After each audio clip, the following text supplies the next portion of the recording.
Hey guys, this is going to be a short, quick, divine masculine twin flame reading, okay? I've already pulled the cards. Interesting energies here. I was actually only going to pull one tarot card, but the two that were already flipped over were like screaming to me almost to be seen and be heard. No pun intended, because we have the unseen. So this says, the unseen, too much is hidden from you. We have the Tree of Life, which is number 58. We have the Emperor, which is divine masculine energy. We have Knight of Cups reversed. And we have Four of Swords. This is very interesting to me. The Knight of Cups reversed, which was the original tarot that I pulled before the other two came about. I feel there is an energy going on in the collective right now, and the masculine, where, you know, I think when we meet our twin as chasers, we think we are open and they're closed, but really we're chasing them because they're unavailable, because on some levels we're emotionally unavailable, okay? So I feel like right now there's a collective energy of really having to decide and figure out, despite how anyone behaves, despite how our masculine behaves, despite anything, because everything is kind of a reflection of where we're at. Are we showing up with open hearts? Is our heart really willing to get hurt, to get broken, to connect? Is our heart chakra open? And with this masculine's energy reversed, the Knight of Cups not being open, and the Emperor is trying to keep control of situations so you don't get hurt, and trying to navigate something where we have to see it to trust it. I feel like we're going through this place of really having to look within ourselves of, is it about what other people are doing, or is it first about how we show up? Because we can't ever control how anyone else is going to be. The only thing we can do is to show up authentically to ourselves. It's interesting because when you pull cards before, you kind of have an idea of what you're going to channel, and then you get on here, and for me, I just say something totally different. Because also, the Temperance was reversed on the bottom, but I didn't want to keep taking tarot because my intention was originally to only do a few cards here. But the Temperance being reversed does relate to this Tree of Life here, which is like being grounded, being rooted, being connected, feeling balanced, feeling nourished. And it's funny because this morning, this word nourishment was coming to me, and it felt so right. I feel like what we're seeking as feminines, as masculines, as human beings on this physical journey is to be nourished, to feel like we're supported by the earth, the heavens are shining down on us, there's light upon us, we're grounded, we're rooted, but we're also elevated. And I feel like many of us don't feel that way, and we can't really make anyone treat us that way, and we can't really make anyone show up the way we want. All we could really do is be that tree that is rooted, that is grounded, that is connected to the heavens, that stays in our, I was going to say lane, but that's not really the word I'm looking for, that stays in our true essence and our true self-nourishing stance. And we stay true to ourselves, despite whether we're walking blindly or not. We trust and know, and we have open hearts, while we also know how to nourish ourselves. So if you're in a place where you weren't really having an open heart with your masculine, or they weren't really with you, I feel like it comes down to a lack of self-trust, a lack of believing that if the other person acts in a way that will hurt us, that we are not equipped to nourish ourselves after. And so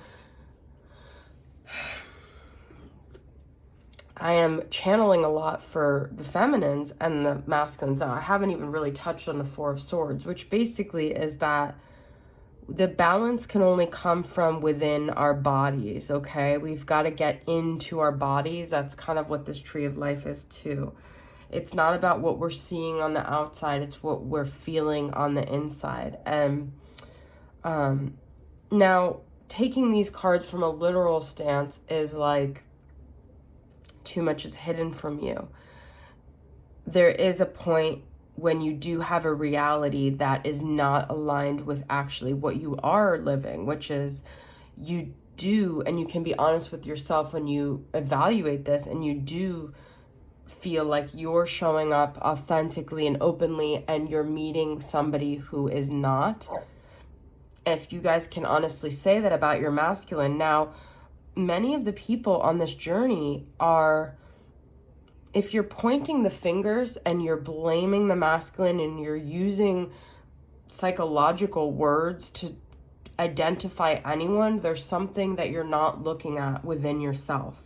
You're not seeing within yourself, and you're seeing it all with an external locus of control because you are not willing to, because there is a lot of feminines and masculines that carry so much shame, which is actually what I've been wanting to talk about, is the shame element. I feel like that has been so strong in the last month for the collective, and shame is so powerful because it is like this core wound of not being able to live in our true essence. And if we can't own our shame, we project it outwards and we shame others. And so if you're constantly shaming others, it's because there's something that you have shame about. But the thing is, shame is kind of like a liar. There's really nothing to ever be ashamed about, but it's something we learn as children to, I've just realized I've had this candle lit and you guys can't even see it, which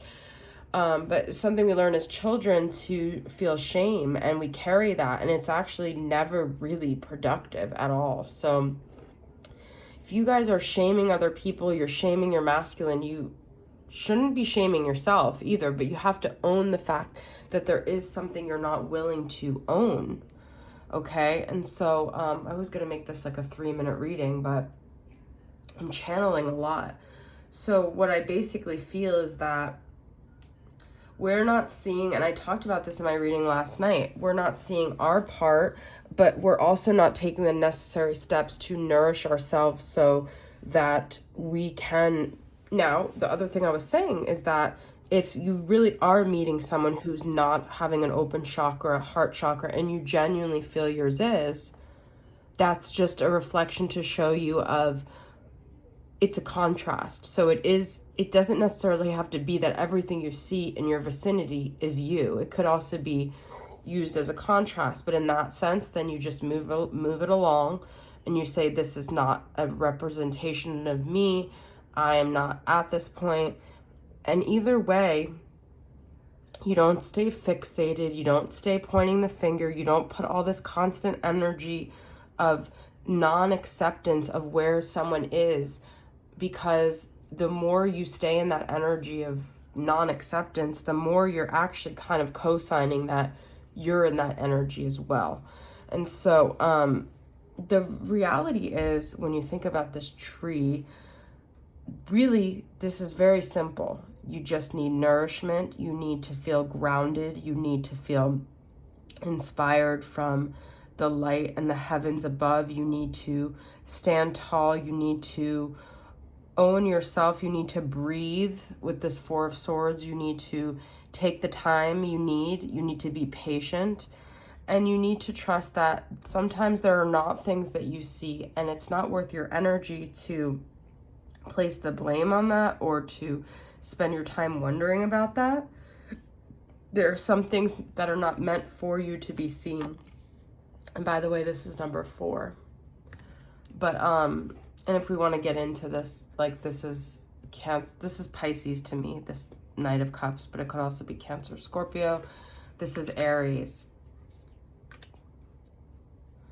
Some of you guys really haven't also owned the idea that you deserve to have